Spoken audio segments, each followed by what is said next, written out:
ಕುಡಿಯುವ ನೀರು ಇಲ್ಲದೆ ಚಿಂತಾಜನಕ ಆದ ವಿದ್ಯಾರ್ಥಿಗಳು. ಹೌದು ವೀಕ್ಷಕರೇ, ಬೆಳಗಾವಿ ಜಿಲ್ಲೆಯಲ್ಲಿ ಕಾರ್ಯನಿರ್ವಹಿಸುತ್ತಾ ಇರುವ ಮೊರಾರ್ಜಿ ದೇಸಾಯಿ ಏಕಲವ್ಯ ಮಾದರಿ ಅಟಲ್ ಬಿಹಾರ್ ವಾಜಪೇಯಿ ಪದವಿ ಪೂರ್ವ ವಿಜ್ಞಾನ ಮಹಾವಿದ್ಯಾಲಯಗಳ ಪ್ರಥಮ ಪಿಯುಸಿ ತರಗತಿ ಪ್ರವೇಶಕ್ಕಾಗಿ ದಿನಾಂಕ 22/5/2024ರಂದು ಕೌನ್ಸೆಲಿಂಗ್ ಪ್ರಕ್ರಿಯೆ 2024 ವಿದ್ಯಾರ್ಥಿಗಳನ್ನು ಕರೆದಿದ್ದು, ಕೌನ್ಸೆಲಿಂಗ್ಗಾಗಿ ಬಂದಿರುವ ವಿದ್ಯಾರ್ಥಿಗಳಿಗೆ ಕುಡಿಯಲು ನೀರಿನ ವ್ಯವಸ್ಥೆ ಮಾಡಿದೆ. ಕುಡಿಯಲು ನೀರು ಇಲ್ಲದೆ ಬೇರೆ ಬೇರೆ ಅಂಗಡಿಗಳಿಗೆ ಹೋಗಿ ಫಿಲ್ಟರ್ ನೀರು ತಂದು ಬೇಸಿಗೆ ಬಿಸಿಲಿನಲ್ಲೇ ಕಾಯಬೇಕಾಗಿದೆ.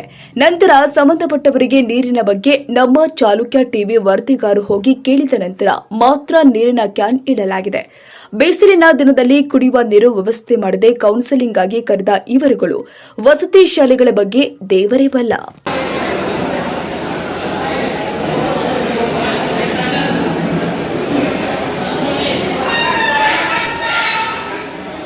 ಸರ್ ಹೇಳಿದ್ವು ನೀರಿನ ವ್ಯವಸ್ಥೆ ಅಲ್ಲಿ ಹೊರಗಡೆ ಐತ್ರಿ, ಒಳಗಡೆ ಬಂದಿದ್ದು ವಿದ್ಯಾರ್ಥಿಗಳಿಗೆ ಇಲ್ಲ, ಇಲ್ಲಿ ಪಾಪ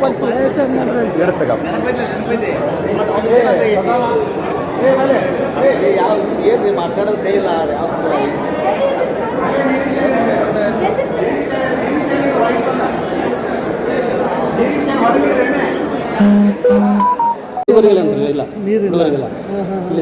ಯಾಕಂದ್ರೆ ಬಿಸಿಲು ಹೆಚ್ಚಾಯ್ತು ಮತ್ತೆ ಚಾ ಕೂಡ ಹತ್ತಿರಲ್ಲ ನೀವು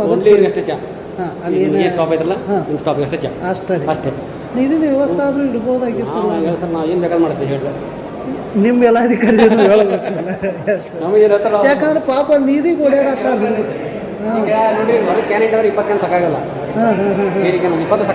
ಸಾಕೋದ್ರಿ ಸರ. ಅದು ಇಷ್ಟು ಮಂದಿ ಹುಡುಗರು ಮತ್ತು ಒಳಗೆ ಕೌನ್ಸಿಲಿಂಗ್ ಬಂದಿದಂತ ಹುಡುಗ ಹಂಗ ಪಾಳೆ ಹಚ್ಚಾವು ಒಬ್ಬರು ನೀರಿನ ವ್ಯವಸ್ಥೆ. ಈಗ ನಾನೇ ತಂದಿದ್ದು 2 ಲೀಟ್ರ್ ನೀರು ಅಲ್ಲಿ ಕೊಟ್ಟು ಬಂದೇನ ಅಂತ ಈ ಕಡೆ